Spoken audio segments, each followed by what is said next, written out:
I remember watching you on Patrick Bet David.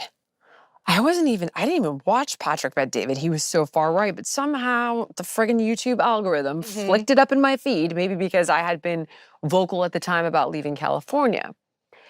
And you articulated everything wrong with California, and that was the moment I discovered you. Mhm. And I found you online and have been, devouring your content since then. But nobody can express this, not Elon Musk. Nobody expresses what's wrong here Mhm.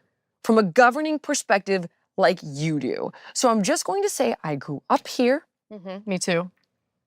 Okay. Nothing was crazy like this. Right? The homelessness, crime, uh, the advocating for the medicalization of children, like advocating for late-term abort, like, I'm never gonna put a limit on, like, what about 8 months? No, Mhm. still no. Like, what do you mean still no? Like, Mhm. what happened to legal, safe, rare? Come on. Like, there's a limit. Come on. Like, this madness. And I personally feel that I have lived through it, and Gavin Newsom is the tip of that Yeah, spear. for sure. Go. Take me from the top to the bottom.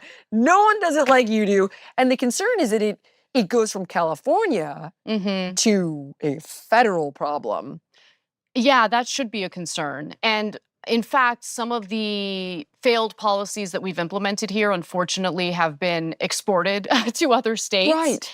And I'll give you a quick example because we have literally squandered $25 billion on the homeless issue over the last 5 years. And I say squandered because there was recently an audit that wanted to see, like, okay, where did the money go? Because over the last 5 years, we've spent all this money, but homelessness has exploded.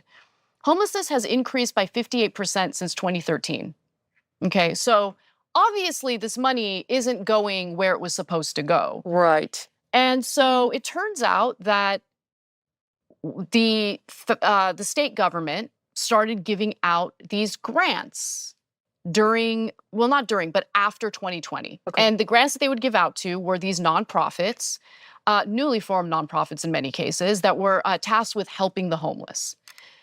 Except some investigations found they weren't actually helping the homeless. They were giving their executives some massive raises, lots of gifts to the staff.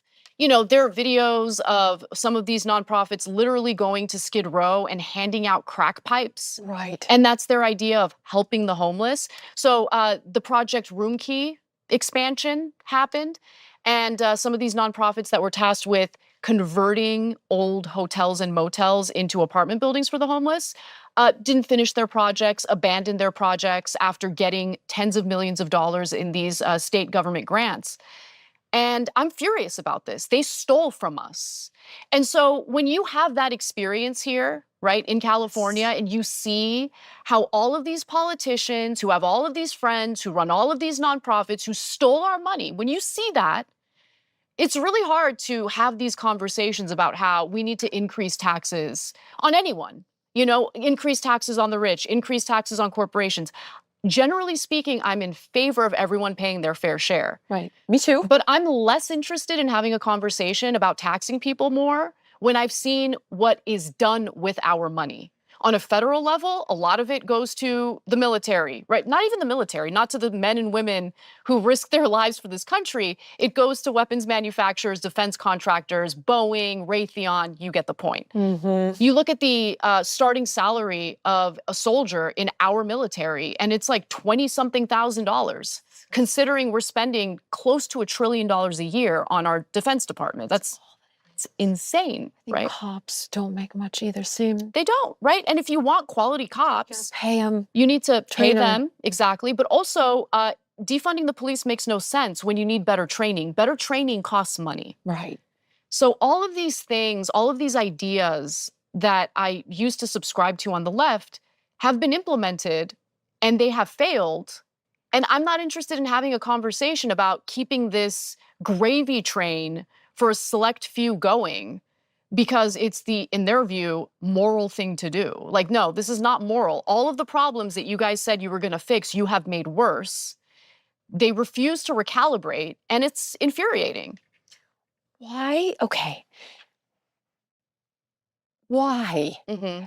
And I'm not done with California, but you said refuse to recalibrate.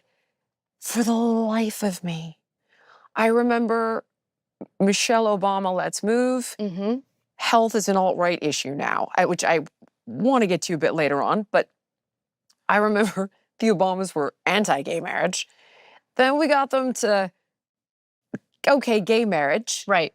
And now it's, let's medicalize children and put them on off-label cancer drugs and chop off their boobs. And the Obama administration is trying to lift any age restriction on it. They tried to pass that through. Did they really? Yes, Google it. Obama, I did not know Biden, that. Biden, the Biden Oh, administration. Biden, okay. I'm so sorry. Yeah. The Biden administration has moved to remove Mm-hmm. any age limitation on the medicalization of gender dysphoria. Mm-hmm. I have no problem with you changing all that stuff. I just want your brain to be developed. Mm-hmm. And it is irrefutable that cancer drugs and puberty blockers will greatly impair a developing human body, in particular, not just your bones, your brain. Mm-hmm. Your brain. It says on the box of Lupron, brain swelling. Like, are we insane? And I'm watching Michelle Obama at the DNC, who I loved. Not gonna lie to you, I loved her. Mm-hmm. And she's advocating for that. And I'm thinking, how did you get from anti to here? There's no way you've made that quantum leap in your ideology.